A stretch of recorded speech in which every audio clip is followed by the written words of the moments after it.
오늘 본문의 때는 목요일 저녁입니다. 마가의 다락방입니다. 그런데 저마다 발이 더럽습니다. 아주 그냥 흙먼지가 잔뜩 묻어있고 시커멓게 되어 있습니다. 이스라엘은 사막기후이고 샌들을 신고 다니기 때문에 밖에 나갔다가 돌아오면 발이 엉망이 됩니다. 그래서 항상 집 입구에는 이렇게 물이 있습니다. 그래서 손을 씻고 또 발을 씻는 그렇게 좀 사용을 하지요. 집에 하인이 있는 경우는 주인이 집에 들어왔을 때에 다 발을 씻어 주곤 했습니다. 그런데 이날 마가의 다락방에는 하인이 없었습니다. 그래서 아무도 발을 씻어주는 사람이 없었던 겁니다. 그냥 그래서 사람들이 제자들과 예수님이 그렇게 앉아 있습니다. 이런 상황에서 이제 곧 십자가에 달려 죽으실 것을 아신 예수님께서 제자들에게 특별한 교육을 하십니다. 사랑하는 제자들에게 진짜 사랑이 무엇인지 가르쳐 주시는 겁니다. 예수 믿는 게 무엇인지 말로 하는 교육이 아니라 몸으로 직접 보여주는 실물 교육을 지금 하시는 겁니다. 그것은 바로 예수님이 제자들의 발을 씻어주는 거였습니다. 이것은 예수 믿는 자는 곧 섬김의 삶을 살아야 한다라는 것을 예수님이 본으로 보여주시는 예입니다. 마치 부모가 죽기 전에 자녀들을 다 불러놓고 너희들이 이렇게 살아야 된다라고 유언을 남기셨던 것처럼 예수님은 지금 제자들을 모아놓고 몸으로 유언을 남기시는 겁니다. 지금이 마지막 밤이거든요. 그 마지막 밤에 주님이 몸으로 유언하시는 거예요. 이 말은 우리 역시 참된 사랑 위에 서서 섬김의 삶을 살아야 한다는 메시지가 오고 있다는 것이지요. 그렇습니다. 섬김, 교회를 다니면 참 많이 듣게 되는 말이지요. 형제님, 이번에 이 사역 좀 섬겨주시겠습니까? 아유, 자매님 감사합니다. 이렇게 섬겨주셔서 너무너무 감사드려요. 요즘은 심지어 교회가 아닌 세상에서도 이 리더십에 대해서 얘기할 때 섬김의 리더십이 필요하다, 이런 말들을 합니다. 이렇듯 섬김을 중요하게 생각하는 시대가 되었어요.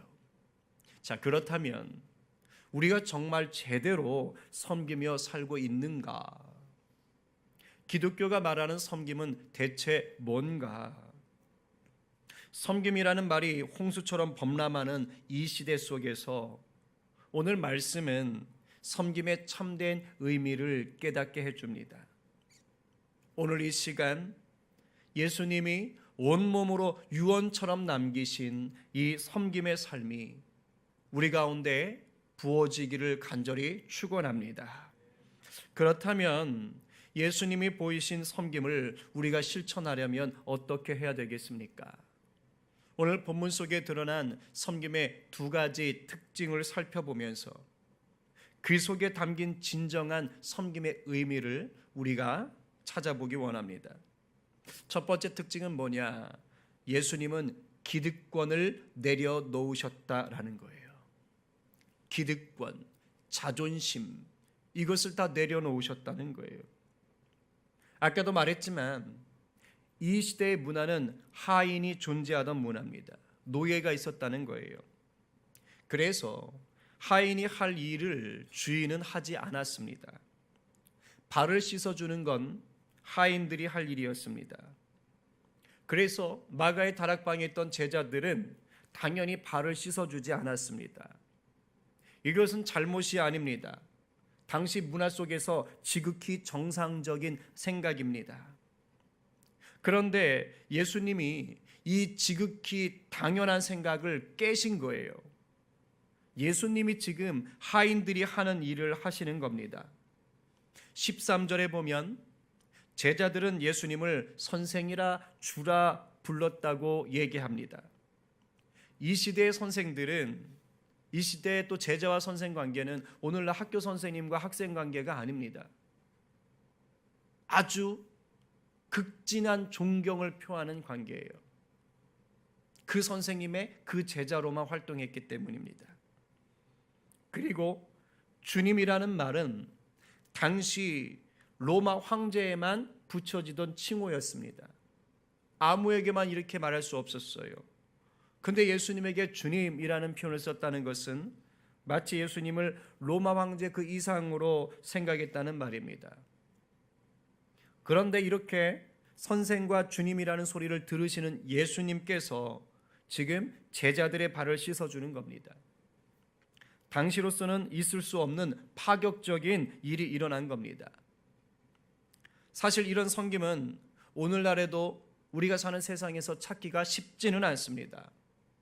물론 간혹 신문에 이름을 내거나 조직의 기강을 바로잡기 위해서 지도자가 섬김의 모습을 보여주는 때는 있습니다. 하지만 이런 건 예수님처럼 한결같이 낮아지는 섬김은 아닙니다. 오히려 자신의 기득권과 자존심을 더 세우기 위한 전략 중에 하나일 경우가 많습니다. 그러나 예수님의 삶은 시작부터 끝까지 자신의 기득권을 버리고 섬기시는 거였습니다. 생각해 보세요. 신이 인간의 몸을 입는 것 자체가 낮아짐이고 섬김이지요. 온 세상의 왕으로 오신 예수님께서 말구유에 태어나시는 것 자체가 낮아짐이고 섬김이지요. 그리고 가난한 자, 병든 자, 죄인들이라고 불리는 자들과 함께 어울리며 그들을 위했던 것도 낮아짐이며 섬김이지요. 십자가에 달리시는 것도 낮아짐이요 섬김입니다. 예수님은 이렇게 철저히 낮아짐으로 섬기며 사셨습니다. 그렇다면 어떻게 이럴 수 있냐 이거죠. 이게 어떻게 가능했느냐 하는 겁니다. 그것은 바로 사랑 때문입니다. 달면 삼키고 쓰면 뱉는 그런 값싸고 천박한 사랑이 아닙니다. 십자가에서 자신을 완전히 죽이신 사랑입니다. 내 기득권과 자존심을 버리고 교회와 세상을 섬기는 게 결코 쉬운 게 아닙니다. 내 의지로는 잠깐 하다가 멈출 수밖에 없습니다. 주님의 십자가 사랑이 지속적으로 부어져야만 가능합니다. 우리에게 이 십자가 사랑이 오늘도 가득 부어지기를 소망합니다. 그래서 주님처럼 기꺼이 내 기득권과 자존심을 내려놓고 세상을 섬길 수 있는 우리 성님의 가족들 되기를 간절히 축원합니다. 두 번째 특징은 뭐냐? 예수님은 원수까지도 품으셨다는 거예요. 기득권을 내려놓고 자존심을 내려놓았던 예수님은 심지어 원수가 될 자들도 품었습니다. 11절에 뭐라고 합니까? 여러분 성경을 한번 보십시오. 이는 자기를 팔 자가 누구인지 아심이라. 그러므로 다는 깨끗하지 아니하다 하시니라. 오늘 본문 2절에서도 언급하고 있지만 마귀가 유다의 마음에 예수님을 팔려는 생각을 넣었다라고 얘기했습니다. 그리고 11절에 밝혔듯이 예수님은 이것을 이미 알고 계셨어요. 그렇다면 지금 유다는 뭡니까? 배신자로 그 자리에 앉아 있는 겁니다. 예수님을 죽이려고 그 자리에 앉아 있는 겁니다. 그런데 예수님은 지금 이런 유다의 발까지도 씻어 주신 겁니다. 원수가 될 자의 발을 씻어 주신 겁니다. 정상적인 사람이라면 이 상황에 유다를 가만뒀을까요? 아마 저라면 나머지 11제자 시켜가지고 쫓아내든가 때렸을 것 같아요. 그런데 주님은 그렇게 하지 않으셨습니다. 곧 유다가 자기를 배신할 걸 이미 알면서도 자기가 사랑한 자를 끝까지 사랑하기 위해서 그 발을 씻어 주셨습니다. 어떻게 이럴 수 있는가? 바로 사랑 때문인 거예요. 그것도 그냥 사랑이 아니라 넉넉한 사랑입니다. 이 넉넉한 사랑이 어디에서 옵니까? 바로 십자가의 죽음을 이기신 부활에서 오는 겁니다. 예수님은 유다가 자신을 팔아서 죽게 된다고 해도 무엇을 하셨어요? 다시 살 것을 하셨어요. 그래서 유다의 배신이 문제가 되지를 않았습니다. 왜요? 죽여도 사니까. 그러니까 사랑할 수 있는 것이죠. 또 하나의 결정적 이유는 뭐냐? 예수님이 이 땅에 오신 목적이 뭡니까? 십자가에 달려 죽으시고 부활하시는 겁니다. 반드시 죽으셔야 되는 거예요. 이것이 세상을 사랑해서 예수님을 보내신 하나님의 뜻이었습니다. 그래야 우리를 살릴 수가 있었기 때문입니다. 그랬기 때문에 예수님은 유다가 배신할 것을 알면서도 그 사명이 흔들리지 않으셨던 겁니다. 여러분 보통 다툴 때 언제 다툽니까? 힘이 비슷할 때 다툽니다. 그러나 한쪽의 힘이 월등히 세면 싸움이 안 됩니다. 아예 싸움을 걸어오지를 않아요. 사랑도 똑같습니다. 어느 한쪽의 사랑이 월등히 크면 어지간한 다툼이나 핍박이나 미움은 다 품어버려요. 아주 큰 사랑은 요동하지 않는 거예요. 다 안아버립니다. 흔들리질 않아요. 그래서 오늘 이 세족식의 현장에서 예수님의 크고 놀라운 섬김을 경험했던 베드로가 그가 기록한 성경 베드로 전서에서 이렇게 말을 합니다. 우리 스크린을 보면서 함께 읽어볼까요? 시작. 무엇보다도 뜨겁게 서로 사랑할지니 사랑은 허다한 죄를 덮느니라. 아멘.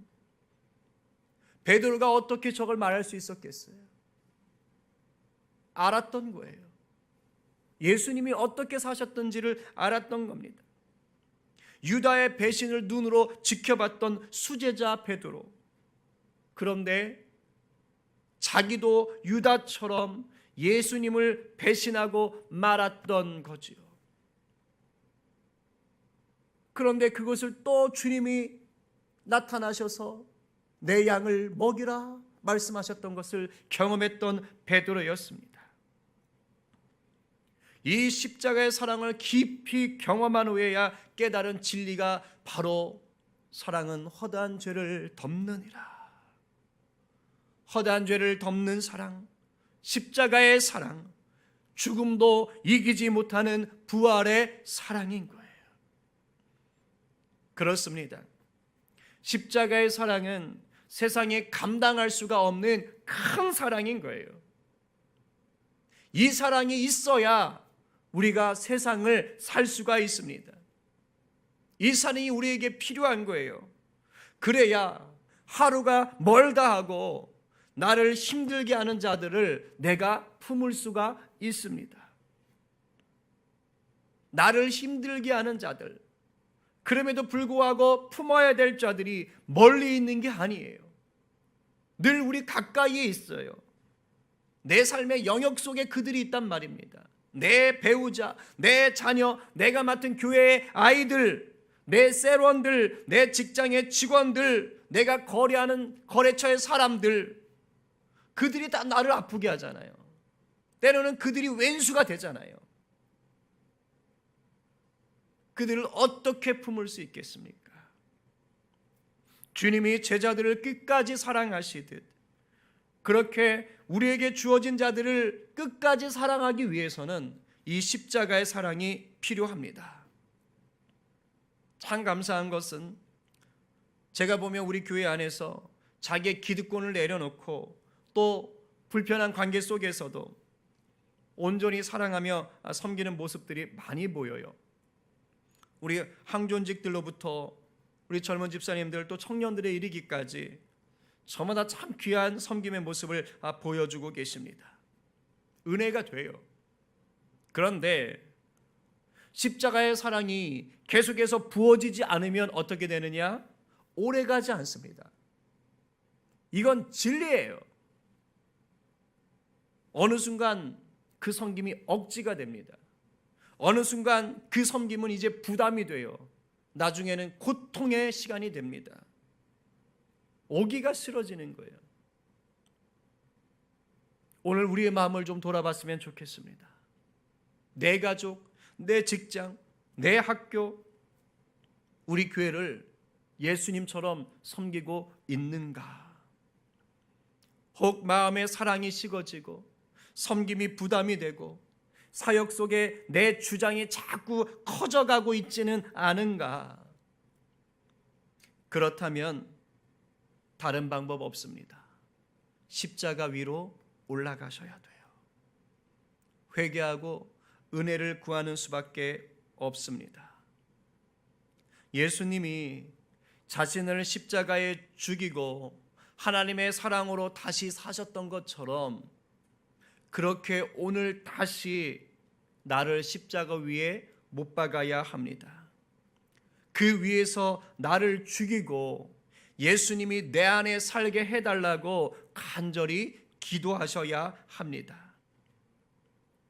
그럴 때야 비로소 내 기득권, 내 자존심을 다 내려놔도 마음이 불편하지 않을 수 있는 거예요. 안 그러면 어쭈 저거 봐라 이렇게 나오는 겁니다. 나를 힘들게 하는 자들, 내가 십자가 위에서 다시 살아나야 그들을 품을 수 있는 거예요. 내 안에 월등한 사랑이 부어지지 않으면 같이 싸울 수밖에 없는 겁니다. 십자가 사랑으로 섬기는 삶, 이것은 성도에게 선택이 아니라 필수입니다. 예수를 믿으면 당연히 가야 할 길입니다.